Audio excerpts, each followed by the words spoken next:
কখন থেকে দাঁড়িয়ে আছে, একটা বাসও আসে না।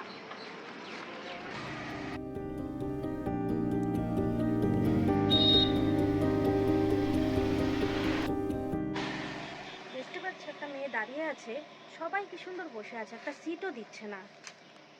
এটাই কি নারীদের ক্ষমতায়ন? সবসময় শুধু সহানুভূতি চাওয়া? ম্যাডাম, আপনি বসুন। না না না, তুমি বসো। না, না, আমার কোনো অসুবিধা হবে না। না না, আপনি বসুন। বসো না। তোমার দাঁড়িয়ে যেতে যতটা কষ্ট হবে, আমি একটা মেয়ে হিসেবে আমার না, দাঁড়িয়ে যেতে না, আমার সেমই সেই কষ্ট কষ্টটা হবে। হবে না। আপনি কিছু বসুন অসুবিধা, না। তুমি বসো। না, না, আপনি না বসুন না, না, কোনো অসুবিধা হবে না। জানো আমরা মেয়েরা ক্ষমতায়নের জন্য কিভাবে লড়ছি। ছেলে মেয়ে এখন সবখানে সমান, কোনো ভেদাভেদ নাই। তো তুমি বসো, আমার কোনো অসুবিধা হবে না। আমি ঠিক আছে, তুমি বসো। সেটা আমার দাঁড়িয়ে এভাবেই থাকতে যাবো। অসুবিধা হবে না। আপনি না, বসুন না। আমরা মেয়ে দাঁড়িয়ে আছি, আপনাকে বসার জায়গা দিলে আপনি তো বলতে পারছেন। না না না, কেন তুমি কেন বুঝতে পারছো না? আজকে ছেলে মেয়ে সবাই সমান। আমরা দাঁড়িয়ে যেতে আমাদের যতটা কষ্ট হচ্ছে, ওনারও দাঁড়িয়ে যেতে অতটাই কষ্ট হবে। তুমি না লড়ছো মহিলাদের অধিকারের জন্য। আজকে মহিলারা দেখো, তাই না? তাহলে সেখানে এক্ষেত্রে আমরা সামাত্র আমাদের নিজেদের অগ্রাধিকারটা নিব কেন? সেই জন্য আমরা যদি আমি গর্ভবতী হতাম, বা আমি যদি ফিজিক্যালি চ্যালেঞ্জ হতাম, বা আমি অসুস্থ হতাম, তাহলে তো নিশ্চয়ই বসতাম। বা তুমিও তো তাই না, তো আমরা দুজনে সমান। তা সেই জন্য আমরা একটু এইভাবে যাই, কারণ আমরা সবখানে ক্ষমতায়ন, মহিলাদের সমান অধিকার, সেই অধিকারের জন্য আমরা এতদিন ধরে লড়ে যাচ্ছি। আমরা মেয়েদের অধিকারের জন্য এত লড়ছি, সমান অধিকারের জন্য, তো এইভাবে একটু লড়ি। আর এই সময় আমরা বিশেষ সুবিধাটা নিব কেন, তাই না? তো সেই জন্য একটু দেখি।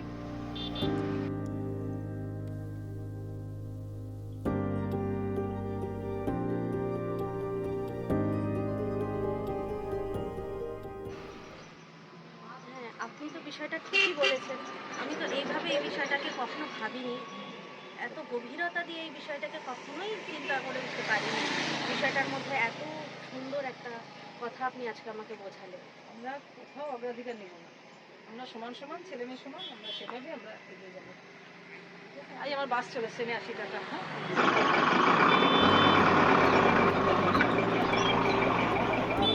এখানে পৌঁছালাম, কিন্তু আমি তো খুব নার্ভাস এই মিটিংটার জন্য। এত বড় একটা মিটিং, পারবো কি পারবো না, খুব নার্ভাস লাগছে আমার।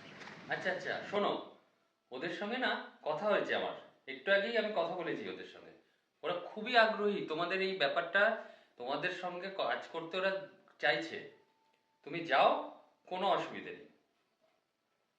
আরে টেনশন করো না, কোনো অসুবিধে নেই। তুমি মনে জোর রাখো, এই কাজটায় তোমাদের সফল হবেই তোমরা। কোনো অসুবিধে নেই, যাও। আমার সঙ্গে কথা হয়েছে। ঠিক আছে, ধন্যবাদ তোমাকে, অনেক ধন্যবাদ এত সুন্দর একটা মিটিং অ্যারেঞ্জ করে দেওয়ার জন্য এবং আমাকে বলার জন্য। ঠিক আছে। আরে এরকম ভাবে বলছো কেন? বরঞ্চ তোমরা যে এই কাজটা, এই যে নারীদের নিয়ে এত সুন্দর একটা কাজ করছো, এটার সঙ্গে আমি কোনোভাবে যুক্ত হতে পেরে বা আমার দিয়ে তোমাদের যে আমি কাজে লাগতে পারলাম, আমার খুব ভালো লাগে। করো করো, কাজটা করো, দেখো এটা তোমরা সফল হবেই। ঠিক আছে, যাও, পরে তোমাদের সঙ্গে কথা হচ্ছে। ঠিক আছে, ঠিক আছে, রাখি ঠিক তাহলে। আছে।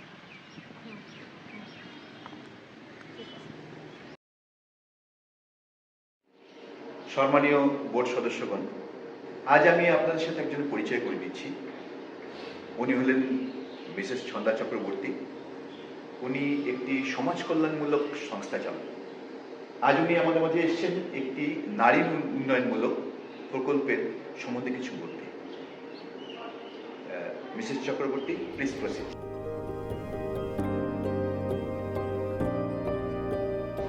ধন্যবাদ। আমাকে সবাইকে নমস্কার। আমি আজকে যেটা বিষয় নিয়ে আলোচনা করব সেটা হচ্ছে নারী ক্ষমতায়ন এবং নারীদের কিভাবে আমরা নারীদের সমাজে নারীদের উন্নতি করতে পারি। আমি সেটাই একটু আলোচনা করবো। পুরুষদের কাজ। মহিলাদের কাজ ঘর সংসার সামলানো, বাচ্চা সামলানো, এগুলো কি মহিলারা করে? সেটাই তো দেখি কি হয়। তো এই নারী স্বাধীনতা নিয়ে আমরা যে আজকে ডিসকাশন আলোচনাটা করব, সেই নারীর ক্ষমতায়ন, নারীর উন্নতি এবং নারীর অর্থনৈতিক দিক দিয়ে নারীরা যাতে স্বাবলম্বী হতে পারে, সেটাই আমাদের আজকের উদ্দেশ্য।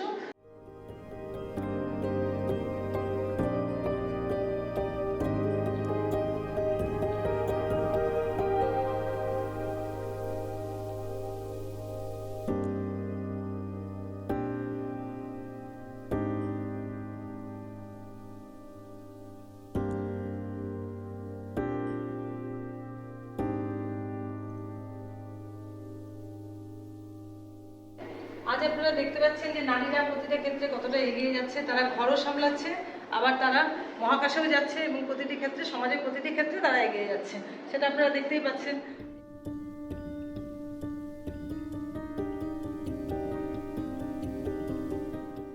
এই প্রকল্পের মেন উদ্দেশ্য হলো যে নারীদের আত্মবিশ্বাসী করে তোলা এবং সমস্ত বাধা ভেঙে যাতে নারীরা তাদের কেরিয়ার গড়ে তুলতে পারে এবং তারা যাতে আরো অনেক নিজেদের পায়ে দাঁড়িয়ে অনেক আগে পৌঁছে যেতে পারে, এটাই আমাদের মেন উদ্দেশ্য। এই প্রজেক্টের আমাদের আরেকটা উদ্দেশ্য হচ্ছে নারীদের স্বনির্ভর করে তুলতে হবে এবং নারীরা যে চিরাচরিত যে ঘরে সবসময় যে নারীরা ঘরেই বন্দী হয়ে থাকবে সেটা না, তাদের ঘর থেকে বের করে এনে তাদেরকে স্বনির্ভর করে তোলা, তাদের ক্ষমতায়ন করা এবং তাদের অত্যাচারের বিরুদ্ধে, তাদের উপরে যে মহিলাদের উপরে যে অত্যাচার হচ্ছে তার বিরুদ্ধে যাতে প্রতিটা নারী রুখে দাঁড়াতে পারে, নিজেদেরকে নিজেরা সুরক্ষা করতে পারে, এটাই হচ্ছে আমাদের এই প্রজেক্টের আরেকটা উদ্দেশ্য।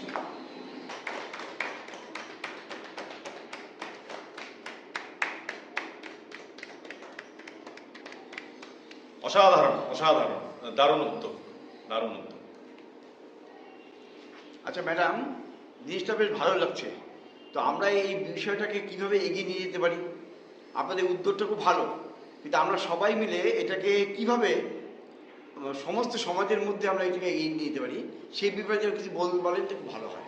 আপনারা যদি আমাদের সহযোগিতা করেন তবে আমরা এই প্রজেক্টটাকে আরো অনেক অনেক এগিয়ে নিতে পারবো, কিন্তু আপনাদের সহযোগিতা আমাদের একান্ত প্রয়োজন, যার জন্য আজকে আমাদের এই বৈঠক, যাতে আপনারা আমাদের সব ভীষণভাবে সহযোগিতা করতে পারেন, যেভাবে আপনারা সহযোগিতা করতে পারবেন, বুদ্ধি দিয়ে, সঙ্গ দিয়ে, যেভাবে হবে সেভাবে আপনারা আমাদের সহযোগিতা করুন।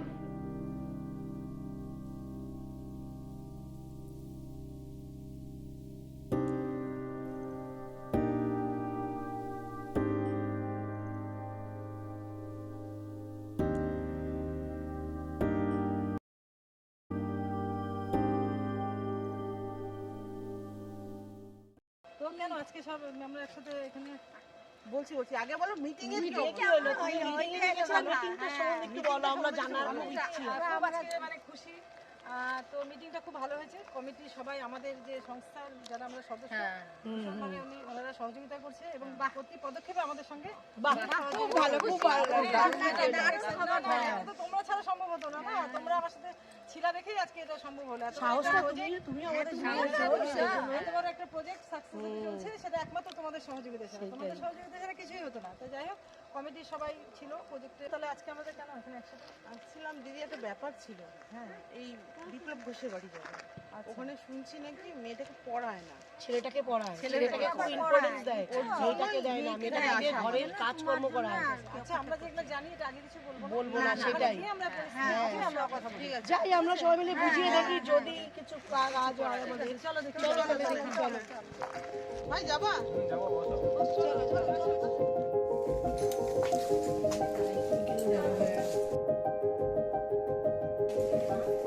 এটা কি বিপ্লব ঘোষের বাড়ি? আপনারা আমরা দীপ্তি এনজিও থেকে এসেছি। বিপ্লব ঘোষের বাড়ি? মা মা মা, জানো এই স্কুলে ফার্স্ট হয়েছি। তুই শুনছো? এই যে শোনো, ছেলে ফার্স্ট হয়েছে স্কুলে। আসুন, আপনারা আসুন, ভিতরে আসুন, আসেন, বসুন।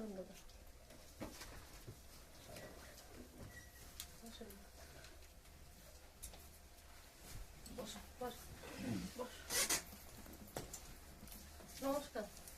নমস্কার। আমরা এনজিও থেকে এসেছি, দীপ্তি এনজিও থেকে এসেছি। দেখলাম আপনার ছেলেকে স্কুল থেকে আসতে। এটা কি মেয়ে আপনার? হ্যাঁ, মেয়ে।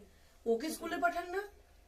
মেয়ে মানুষের কিসের স্কুল যাওয়া, ও বাড়ির কাজ শিখবে, এটা তো সেই জন্য স্কুলে পাঠানো হয়। এরকম কিরকম কথা হইলো? মেয়েরাও তো পড়াশোনা করা উচিত, না মেয়েদেরকেও তো পড়াশোনা করাতে হবে, খালি ছেলেরা পড়লে তো হবে না। ওকে কেন স্কুলে পাঠাবো? স্কুলে শিক্ষা নিয়ে করবে কি? বাড়ির কাজ করবে, করবে, এটাই তো করবে। আপনি কি চান না যে মেয়েকে তো একসময় বিয়ে দিবেন, মেয়ে যাতে কোনো ভায়োলেন্সের শিকার না হয়, কোনো অত্যাচারিত না হয়, যদি বা কখনো এরকম সিচুয়েশন জীবনে আসে, ওই জন্য একটা চিঠি লিখে আপনাকে অন্তত জানাতে পারে যে ও কি পরিস্থিতিতে আছে, সেটা কি আপনি চান না? নাই বলতে পারে, তাহলে আপনারা কি করে বুঝবেন ও ভালো আছে না? না, সে তো আসে, তার জন্য কি সে স্কুলেই পাঠাতে হবে এমন তো ব্যাপার নেই। সেটা না, একটা সেটা পড়াশোনা না, জানা সে তো থাকলে আসলে আপনাদের সাথে কন্ট্যাক্ট করে অনেক কিছু করতে পারবে না। আর আজকালকার দিনে কেউ এরকম মেয়েকে ঘরে বসিয়ে রাখে? আমরা তো তাই জানি যে না বাড়ির কাজ করবে মেয়েরা, তাই তো করে। না, মেয়েরা তো আমরা ছোটবেলাতে আমার মাকে মেয়েরা তো দেখে কাজ আসি, করবে। সবাইকে দেখে মেয়েরা আসে। মেয়েরা শুধু কাজ করে না, মেয়েরা শুধু কাজ করে না, খালি কি মেয়েরা কাজই করে? আজকে মানে আমরা তো দেখতেই পাচ্ছি যে আমাদের দেশের যে রাষ্ট্রপতি তিনি একজন মহিলা, তাছাড়া ঝাঁসি রানী লক্ষ্মীবাই, মাতঙ্গিনী হাজরা, এরা তো আজকে কোথায় পৌঁছে গেছে তাহলে? সেসব তো পুরানো কথা, আজকে কি হবে? না, আজকের আরো দিনে আধুনিক কথা হবে। না। না, না, আজকের এখন দিনে আরো পুরানো আধুনিক হবে। কথা, আজকে তো যেরকম না। এনারা যেরকম আমাদের দেশকে স্বাধীন করতে এখন- সুবিধা করেছে না, সেভাবে এই যে আমাদের দ্রৌপদী মুর্মু যে আমাদের রাষ্ট্রপতি, এদের এখন শিক্ষিত করে তারপর কি হবে? কিছু করবে, নিজের পায়ে দাঁড়াবে। প্রত্যেকটা মেয়ের উচিত যাতে তারা স্বাবলম্বী স্বাবলম্বী হয়, হওয়া স্বাবলম্বী উচিত। হয়, আজকালকার নিজের দিনে। পায়ে দাঁড়ায় এবং কিছু রোজগার করতে পারে। তবে কি তাহলে মেয়েরা অপমানিত কম হবে, পদে পদে হবে। অপমানিত কম হবে, আচ্ছা, তারা আমাদের- সম্মানের সঙ্গে সমাজে বাঁচতে হ্যাঁ, পারবে। চা বাগানে থাকে বলে যে পড়াশোনা করবে না, এটা তো না, আমরা এখন যা জানি তাই, আমার মেয়ে বাড়িতেই থাকবে। আমি ঠিক পারবো আছে। না। না। আচ্ছা যা, আপনি একটু ভাবুন। এখন দেখেন কত আমরা দিন, যা কত জেনে চেঞ্জ আসছি। হয়েছে দাদা, আপনি দেখবেন একটু, আপনারা মানে এত এখন মোবাইলের যুগ, আপনি একটু টিভিটা খুলে দেখবেন। এই আমাদের এই অধ্যুষিত জায়গা থেকে একজন কেবিসি তে আসলো। আপনারা চিন্তা ভাবনা করেন দিদি, আপনারা এগুলো একটু চিন্তা ভাবনা করেন। দুজনকে, ছেলেও স্কুলে যাবে, মেয়েও স্কুলে যাবে। ছেলে মেয়ে এখন সমান অধিকার, সবার সমান অধিকার, যাতে ছেলে মেয়ে উভয়ই পড়াশোনা শেখে, মেয়েদের অনেক ধরনের সুবিধা রয়েছে। ছেলেকে পড়াচ্ছি, ছেলে বড় হবে, চাকরি করে, এটাই জানি। মেয়ে বাড়ির থাকবে, বিয়ে দিয়ে দেবো, অন্য বাড়ি যাবে, ওখানে সংসার সামলাবে, বাড়ির কাজ শিখবে, এটাই তো ভবিষ্যতে এই দরকার। কাজ করুক, কিন্তু আমি ছেলে ওকে মেয়ে এখন শিক্ষা দিয়ে ও শিক্ষা এখন ঠিক আছে। পুঁথিগত বিদ্যা তো পরে কাজে লাগবে না। না না, আপনার কথা ঠিক, আপনি ঠিকই বলেছেন, কিন্তু এখন ছেলে মেয়ের সমান অধিকার।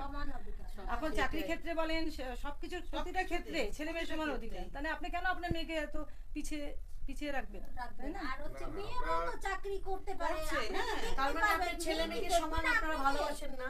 মেয়েও আমরা আপনাকে সমানই বাসি। দেখবে না, মানে ছেলেকে একটু ঘুমটা দেখবে, দেখছেন না, দেখতে তবে না পারে। পারবেন না। মেয়েরাও দেখে আজকাল, জানেন তো, মেয়েরা আরো বেশি বুঝে মা বাবার কষ্টটা। না, সে আমরা জানি, কিন্তু আমরা ঠিক আছে, যা একটু জানি, ভাবুন। আমি কিছুতেই- ভাবুন আপনাদের আপনাদেরকে আমরা অনুরোধ করবো, আপনারা এই দিদি আমাদের এনজিও NGO দিদি, থেকে, হ্যাঁ। দিদি, তো ওই দিদি আজকে উনিও একটা মহিলা, উনি সংসারও সামলাচ্ছে, এনজিও সামলাচ্ছে, সবই করছে। মানে এই না যে শুধু একদিকে। তাহলে দেখুন, আমরা আসছি সবাই আপনাদেরকে বোঝাতে। আপনাদের অনুরোধ করছি, পাঠান হ্যাঁ। স্কুলে, হ্যাঁ। কারণ এখন প্রতিটা মেয়েকে স্কুলে পাঠানো এটা একটা মানে অধিকার, মেয়েদের অধিকার হয়ে গেছে। হ্যাঁ? ঠিক আছে, আপনারা আমাদের ভাবুন। মেয়ে বাড়িতেই থাকবে, বাড়ির কাজ করবে, এটাই ঠিক আছে, একটু ভেবে দেখুন। ঠিক আছে, একটু ভাবুন। চলো, আমরা আসি। ঠিক আছে, ধন্যবাদ। আপনারা একটু ভাবুন। ভাবুন আপনারা। দিদি পূজাকে কোথাও পাঠালে নাকি? হ্যাঁ, এই যে একটা সার্ভে আছে না, আরেকটা বাড়িতে আচ্ছা, ওই জন্য ওকে পাঠালাম। আর এখানে তো বলা হলো কি করবে এটা, কিছু তো সেটাই, আমরা তো চেষ্টা করলাম আমাদের থেকে। আমরা সবাই দেখা যাক কিছুই হয় না, এটা বীজ একটা বপন করা হলো। এই চেষ্টা তো করতে হবে আমাদেরকে। একদিনে হবে না, আমরা সবাই মিলে একসাথে লড়লে, সব মহিলারা একসাথে থাকে। সেটাই, দরকার হয় আবার যাবো আমরা, আবার আবার একদিনে তো হবে না। ওটাই, আমিও তাই ভাবছিলাম। আচ্ছা, এক্সকিউজ মি, আপনাদেরকে এমনি আমি 3-4 দিন দেখলাম। আপনারা অ্যাকচুয়ালি করেন কি? প্রতিটা বাড়িতে বাড়িতে ঢুকছেন, কি করছেন? আপনাদের মোটিভটা কি? আসলে আমাদের মেনলি উদ্দেশ্য হচ্ছে মেয়েদের স্বনির্ভর করা, মেয়েরা, প্রতিটা মেয়ে যেন নিজের পায়ে দাঁড়াতে পারে, প্রতিটা মেয়ে যেন স্কুলে যায়, এটাই আমাদের মেনলি উদ্দেশ্য। এবং মেয়েরা যাতে তাদের প্রতি যে অত্যাচার হচ্ছে তার বিরুদ্ধে যেন মেয়েরা রুখে দাঁড়িয়ে থেকে সুরক্ষা দিতে পারে, নিজেদের সুরক্ষা মেয়েরা আমাদের একটা এনজিও আছে, দীপ্তি এনজিও, সেটাতে আমরা কাজ করি। ওই দিদি আমাদের হেড, তো ওনার সাথে আমরা থাকি। এরকম যেখানে যেখানে কোনো প্রবলেম হয় আমরা সেই পাশে গিয়ে দাঁড়াই। না, আমি দেখছি তো কিছুদিন ধরে আপনারা যাচ্ছেন, আমি ভাবলাম আবার গসিপ করতে পারেন নাকি। না না, তোমার না, ওটা এখন তুমি যেভাবে যদি এরকম বলো, সেটা তো ঠিক না, জানতে হবে তো কেন। আমরা যতটুকু জানি যে পাড়া কাকিমাদের কাজ তো এই গসিপ করা, এই বাড়ির খবর। এখানে এখন মেয়েরা নিজেদেরকে নিজেরাই সুরক্ষা দিতে পারছে না। তো আমাদের উদ্দেশ্য হচ্ছে যাতে মেয়েরা নিজেদেরকে সুরক্ষা দিতে পারে, নিজেদের কথা নিজেরা। না, থাক লাগবে না। না না না,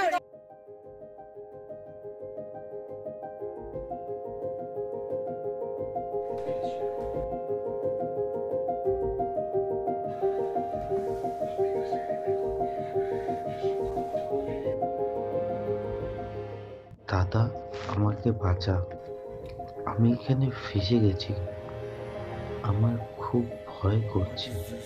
কি হলো? মিষ্টিটা কি মিষ্টিটা কি হলো? আমি কাকে কি করি, কাকে ফোন করি? হ্যালো হ্যালো হ্যালো ভাই, হ্যাঁ ভাই রুবেল, আমি একটু বিপদে পড়েছি ভাই। আরে আমার বোন মিষ্টির প্রবলেম হয়েছে ভাই, একটু বুঝেছে? আরে না ভাই, আরে কেউ হয়তো ওকে তুলে নিয়ে গেছে ভাই, কিছু হয়েছে ভাই, আমাকে একটু হেল্প চাই ভাই, প্লিজ তোরা আয়, একটু তাড়াতাড়ি আয়। আরে ঘুরতে তো তুই যাবি ভাই, প্লিজ এখন তো একটু বোঝার চেষ্টা কর, আমার এখন খুব দরকার ভাই তোরাকে। তোরা যদি এখন না দেখিস, তোরাই তো আমার বন্ধু ভাই, তোরা যদি না দেখিস আমি কি করবো এখন?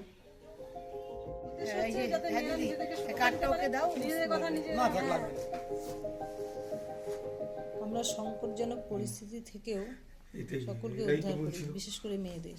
লাস্ট অপশন এটাই।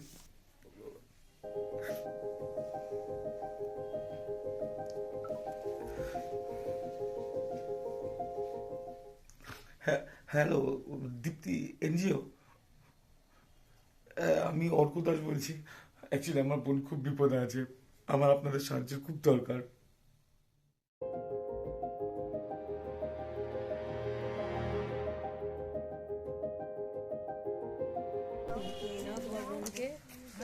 অসংখ্য ধন্যবাদ আপনাদের সকলকে।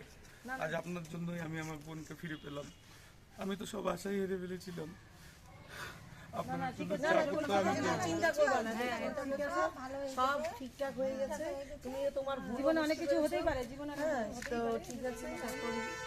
তোমার বোনকে নিয়ে যাও, সাবধানে থেকো। সাবধানে থেকো। আর আমিও আপনাদেরকে একটা প্রমিস করছি, এরপর থেকে যখনই পারবো এরকম এনজিও বা সংস্থাকে সবসময় হেল্প করার চেষ্টা করব। আপনারা যে আমাকে এত বড় উপকৃত করেছেন, আমি এটা জীবনেও ভুলবো না। Thank you very much. ধন্যবাদ। ঠিক আছে, ভালো থাকো, ভালো করে পড়াশোনা করো। হ্যাঁ, ঠিক আছে, আসছি তাহলে।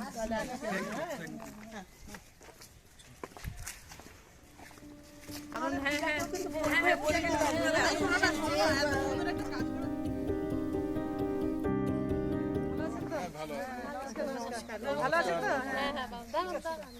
না না, সেদিন তো আপনারা আমাদের বাড়িতে আসলেন, সেদিন আমরা একদমই বুঝতে, আমাদের খুব ভুল হয়ে গেছে। আমরা বুঝে গেলে মেয়েদের যে স্কুলে পাঠানো বা পড়াশোনার ব্যাপারে আমরা মানে এখন রিয়েলাইজ করে নিজেরা বুঝতে পারছি যে এটা অত্যন্তই দরকার। আমরা এর পরের থেকে মেয়েকে অবশ্যই স্কুলে পাঠাবো। আর আপনাদের সাহায্য দরকার, আপনারা বুঝতে পারলেন যে এটা যে করলেন সেটি অনেক বড় ব্যাপার। আর আপনাদের সাহায্য দরকার এই ব্যাপারে। হ্যাঁ, আমরা যে আমাদের কাজটা সম্পূর্ণ হলো, এটাও তো অনেক বড় ব্যাপার না? এর মধ্যে আমরা ভর্তি করে দেবো স্কুলে। খুব ভালো। আমাদের একটাই উদ্দেশ্য যে প্রতিটা মেয়ে নিজের পায়ে দাঁড়াক, ওরা স্বনির্ভর হোক। নিশ্চয়ই আপনার যাতে কথা সমাজে মেয়েরা সেদিন মানে আমরা বুঝতেই পারি নাই, বা অ্যাকচুয়ালি আমাদের আগে যে চিন্তাধারা বা সেই ধরনের মাথায় ছিল সেটা আমরা বুঝতে পারিনি। আমরা নিজেরা বুঝতে পারছি। আমরা অবশ্যই স্কুলে পড়া মেয়েকে পড়াবো, বড় করবো, যেরকম পড়তে হয় সেরকম পড়াবো। শুধু আপনার মেয়েকে পড়বেন সেটা না, দেখবেন আপনার এরিয়াতে যারা যারা মেয়েরা বাইরে আছে বলবো, আমার যারা আছে বা যারা পাঠাচ্ছে না তাদের আমরা বলবো, বুঝাবো, কিন্তু আপনাদের সাহায্য দরকার। অবশ্যই অবশ্যই। আমাদের এই যে ফোন নাম্বারটা আপনার আছে আপনার কাছে না? হ্যাঁ, ঠিক আছে, ফোন করবেন যখন দরকার হবে আমরা আসবো। আসছি তাহলে। নমস্কার।